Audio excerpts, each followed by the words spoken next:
ঈদের ছুটি কাটিয়ে কর্মস্থল ঢাকায় ফিরতে বরিশালে যাত্রীদের গুনতে হচ্ছে অতিরিক্ত ভাড়া। যাত্রীদের অভিযোগ, একদিকে ফিটনেসহীন বাস, অন্যদিকে সরকারি বাসেও ন্যায্য ভাড়া না নেয়ায় চরম বিপাকে ঢাকামুখী যাত্রীরা। এ বিষয়ে প্রশাসনের নজরদারি চান তারা।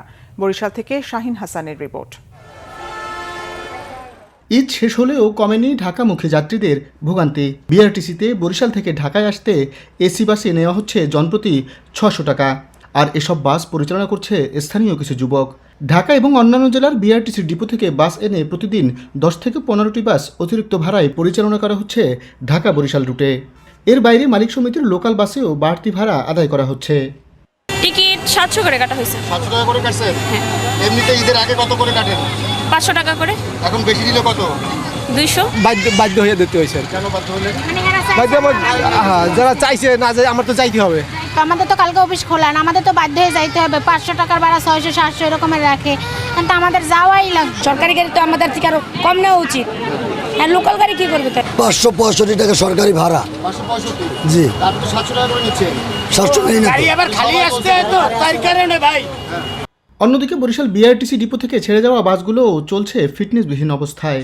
নষ্ট ফ্যান, নাজুক সিট, জানালার গ্লাস, এমনকি বাসের ছাদে দেওয়া হয়েছে ত্রিপল। জানালাটা হ্যাঁ ভালো আছে, এটা ভালো আছে যে খুলতেছে, ফ্যান চলতেছে না। আধা ঘন্টা ধরে বসেছি, কিন্তু খুবই দুর্ভোগে আছি। গাড়ি নাই নাকি?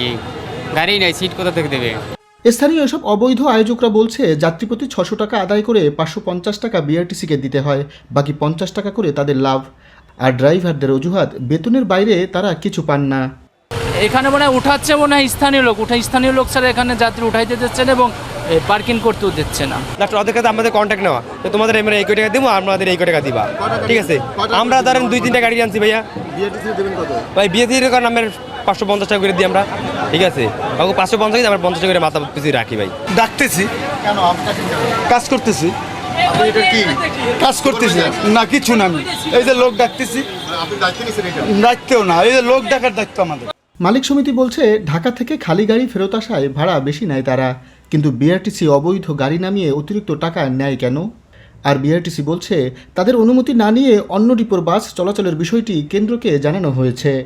এই জায়গায় যে ডিপো ম্যানেজার, তার নির্দেশের দ্বারা কিছু হবে? এটা এইরকমই, এটা হলো ব্যবসা, যে যেখান থেকে যেভাবে করে যেতে পারে, কিন্তু দেখার কেউ নাই। একবার যাইয়া খালি এবার ফিরে আসে, ন্যূনতম তেলের টাকাটাও এদেরকে পাওয়া দরকার, নাহলে তো ওই যাত্রীদের সেবা দেওয়া হবে না। হেড অফিসে এই বিষয়টা আমাদের কন্ট্রোল রুম চালু আছে, অবহিত করছি। শশা ডিপু তার ব্যবস্থা নিতেছে, শশা ডিপু তাদের বিরুদ্ধে ব্যবস্থা নিতেছে। ঢাকা থেকে না, আমাদের ডিপুর কোনো গাড়ি বাহিরে বিক্রি করার কোনো সুযোগ নেই। অতিরিক্ত ভাড়া এবং ফিটনেস বিষয়ে অভিযান চালিয়ে বিআরটিসির বাস অবৈধভাবে পরিচালনার কোনো অভিযোগ পাননি বলে জানান ম্যাজিস্ট্রেট। আমরা বিআরটিসির কাছ থেকে এমন কোনো অভিযোগ পাইনি, বা আমাদের কাছে তারা এমন সহায়তা চায়নি কোনো। যদি চায় সেক্ষেত্রে আমরা অবশ্যই জেলা প্রশাসন তাদের সহায়তা করব। ঈদ কোরবানিতে অতিরিক্ত ভাড়া নেওয়ার এই চিত্র বহু পুরনো হলেও খোদ সরকারি বিআরটিসির গাড়িতে এবছর যে অতিরিক্ত ভাড়া নেওয়া হচ্ছে, স্বভাবতই যাত্রীরা প্রশ্ন করছেন যে শস্যের মধ্যে ভূত ছাড়াবে কে? শাহিন হাসান, বাংলা ভিশন, বরিশাল।